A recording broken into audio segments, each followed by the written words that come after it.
प्यारे बच्चों, सुप्रभात। आज हम शुरू करेंगे नैतिक शिक्षा में पाठ नंबर 3, जिसका नाम है संतुलित जीवन। संतुलित जीवन, इसके बारे में बताया कि जीवन को संतुलित बनाएंगे तो क्या फायदे होते हैं। योगस्थ कुरु कर्माणि संगम त्यक्त्वा धनंजय सिद्धयो समो भूत्वा समत्वं योग उच्यते। योगस्थ कुरु कर्माणि संगमम त्यक्त्वा धनंजय।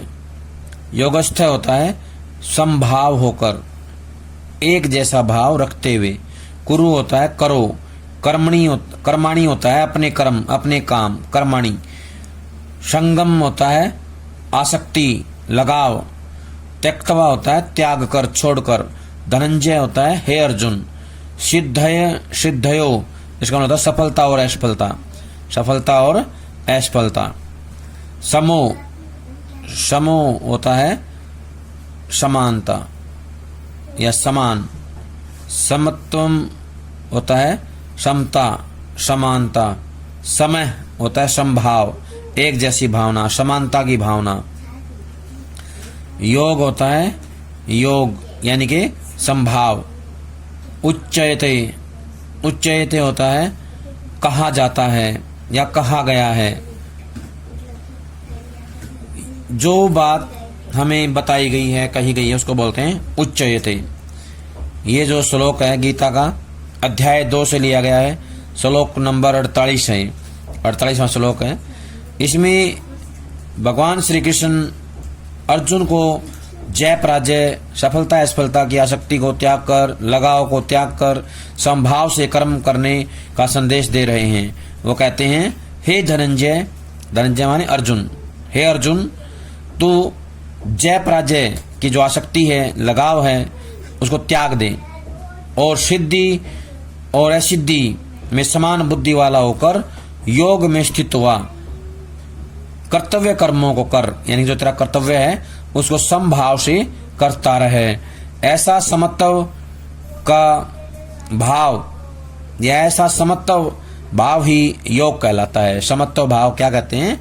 योग कहते हैं। इसको कहने का आशय है कि तू जो है सफलता असफलता, जय पराजय, इन सब को भूल करके केवल समभाव रहते हुए अपने कर्म को करता रहे। यही तेरे लिए एक श्रेष्ठ योग है, समत्व ही योग कहलाता है।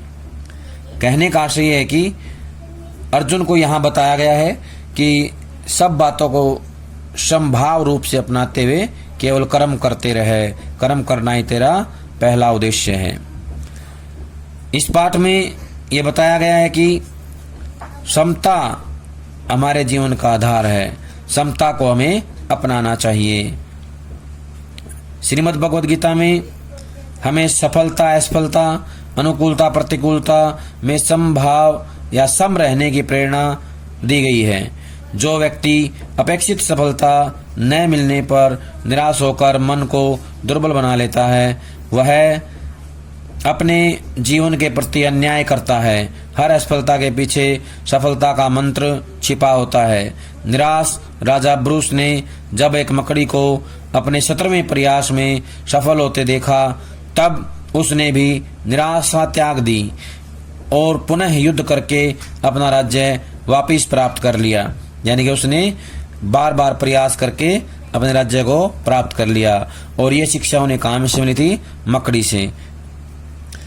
आगे देखें, कर त्याग मोह का तू जम योग में, सफलता या असफलता कुछ भी मिले, मन को रख दोनों में ही समान होता है, एक जैसा।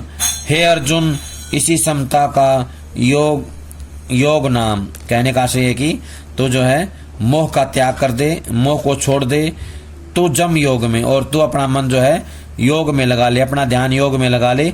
सफलता असफलता कुछ भी मिले, चाहे सफलता मिले असफलता मिले, इसकी चिंता नहीं करनी है। मन को रख दोनों में सम, और अपने मन को दोनों में एक जैसा बनाए रख। हे अर्जुन, इसी समता का नाम योग है। यानी कि जो ये समानता का भाव है, समभाव है, इसी का नाम जो है योग कहा गया है। प्यारे बच्चों, आपने योग शब्द अवश्य ही पढ़ा या सुना होगा। आपने यह भी सुना होगा कि मानव जीवन में योग का बहुत महत्व है। आइए अब हम योग के बारे में जानने का प्रयास करें।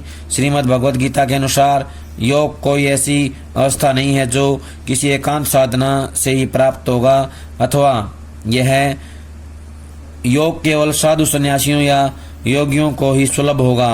गीता का योग सबकी पहुंच में है, सबके लिए सुलभ है, बहुत व्यावहारिक है। श्रीमद् भगवद गीता में समत्व योग उच्चयते अर्थात मन की समता ही योग कहलाती है, या इसे ही योग कहा गया है। मन की समता का मतलब है मन की समानता।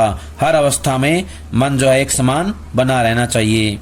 प्रिय वत्स, श्रीमद् भगवद गीता में जो उपदेश दिया गया है वह उपदेश केवल अर्जुन के लिए ही नहीं बल्कि प्रत्येक मनुष्य के लिए है। श्रीमद् भगवद गीता में सफलता, असफलता, अनुकूलता, प्रतिकूलता आदि में समभाव रहने यानी समान रहने अर्थात समान भाव से रहने की प्रेरणा दी गई है। यानी गीता हमें बताती है कि हमें अवस्था में हर हालात में एक समान बने रहना चाहिए। यद्यपि यह पढ़कर आप में से कुछ विद्यार्थियों को ऐसा लग सकता है कि आज के समय में ऐसा कैसे और कहाँ संभव है। ध्यान रहे, उतावलेपन में ही ऐसा मान कर न बैठ जाएं। आप इस पर धैर्य से विचार करें। आपको लगेगा कि जीवन का सत्य यही है, यानी कि जीवन की असली जो सच्चाई है, वास्तविक जो सच्चाई है यही है कि हमें जो है समत्व भाव को अपनाना चाहिए। आगे बढ़ने और लक्ष्य साधने का आधार भी यही है। मन में एक बार ऐसा भाव बन जाने पर जीवन में जो निखार एवं दृढ़ता आती है वह वास्तव में अनुभव की जा सकती है और करनी भी चाहिए।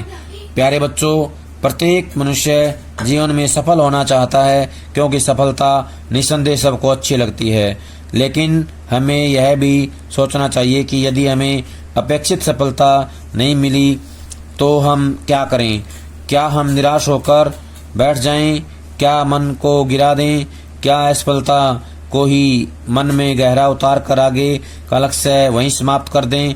निराश होते इतने अवसाद या तनाव में चले जाएं कि आगे कुछ करने का मन ही न बने और मन कुछ घातक या विपरीत होते होते इतने अवसाद या तनाव में चले जाएं कि आगे कुछ करने का मन ही न बने और मन कुछ घातक या विपरीत और विनाशकारी निर्णयों की ओर बढ़ने लगे। सोचो, क्या किसी भी दृष्टि से यह उचित होगा? निश्चय ही यह उचित नहीं होगा। ऐसी निराशाजनक सोच रखना अपने अनमोल जीवन यानी कि जो हमारा मूल्यवान जीवन है और यौवन के साथ बहुत बड़ा अन्याय होगा। भारत के भावी निर्माताओं, याद रखो, किसी एक असफलता से ही जीवन में आगे बढ़ने के सारे मार्ग बंद नहीं हो जाते हैं। असफल होने पर भी मन में धैर्य रखो, सहनशील बनो, उत्साह को मत छोड़ो, आत्मविश्वास को मत तोड़ो। हर असफलता में भी कहीं न कहीं सफलता का मंत्र छिपा होता है। उसे पहचान कर फिर से उत्साहपूर्वक आगे बढ़ने का दृढ़ निश्चय करो। सफलता उन्हीं पुरुषों का वर्ण करती है जो कभी हिम्मत नहीं हारते।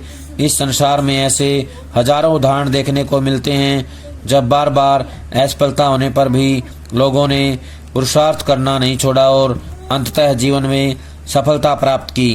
प्यारे बच्चों, यहाँ हम एक ऐसे ही उदाहरण को लेते हैं। राजा ब्रूस और मकड़ी नामक कविता आप सभी ने बचपन में पढ़ी होगी। राजा ब्रूस एक युद्ध में शत्रु से हारकर निराशा में डूबा एक गुफा में अकेला बैठा था। उसके मन में हताशा बढ़ती जा रही थी।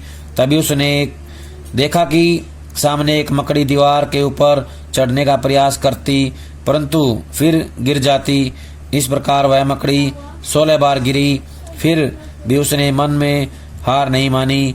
उसने प्रयास करना नहीं छोड़ा और जीती। अंत में वो जीत जाती है, हिम्मत नहीं छोड़ी। आखिर 17वीं बार के प्रयास में वह मकड़ी दीवार पर चढ़ गई। राजा ब्रूस उसके ये प्रयास देखकर चौंके और उठ खड़े हुए। वे मन में यह सोचने लगे कि यदि यह मकड़ी 16 बार असफलता से नहीं हारी और आखिरकार सफल हो गई, परंतु मैं तो एक बार की पराजय में ही मन को गिरा बैठा। उसने अपना उत्साह जगाया और युद्ध करके फिर से अपना राज्य प्राप्त कर लिया। प्यारे बच्चों, सभी के जीवन में उतार चढ़ाव, सफलता असफलता, अनुकूल प्रतिकूल परिस्थिति आदि आती जाती रहती हैं। यदि जीवन में सफल होना है तो अनुकूलता प्रतिकूलता में भी सम रहने का स्वभाव बनाओ। अनुकूलताओं एवं प्रतिकूलताओं के इतने आदि या व्यस्त न हो जाओ अथवा उन्हें लेकर इतना अहम न जगह बैठो कि तनिक सी प्रतिकूलता भी विचलित कर दे। इस संसार में महान वही व्यक्ति कहलाता है जो दोनों में संतुलन बनाकर जीवन रूपी यात्रा में आगे बढ़ता रहता है। आओ हम भी ऐसे ही बने, गीता पढ़ें और जीवन में आगे बढ़ें। कहने का आशय है कि हमें जीवन में कभी भी हार मिलती है तो हमें हार मानकर नहीं बैठना चाहिए, हमें फिर से नए जोश के साथ प्रयास करना चाहिए ताकि हमें सफलता मिल सके। तो प्यारे बच्चों, ये था हमारा पाठ। हम इसको अच्छे से पढ़ेंगे, सुनेंगे और जैसे ही ये पाठ याद हो जाता है, इसका सार याद हो जाता है, तो इसके अभ्यास वाले प्रश्न उत्तर सभी को याद करने हैं। जब तक अगली वीडियो नहीं आती तब तक सभी जो है इस पाठ को पढ़े, समझे और इसके अभ्यास के प्रश्न उत्तर याद कर लें अच्छे से। सभी का बहुत बहुत धन्यवाद।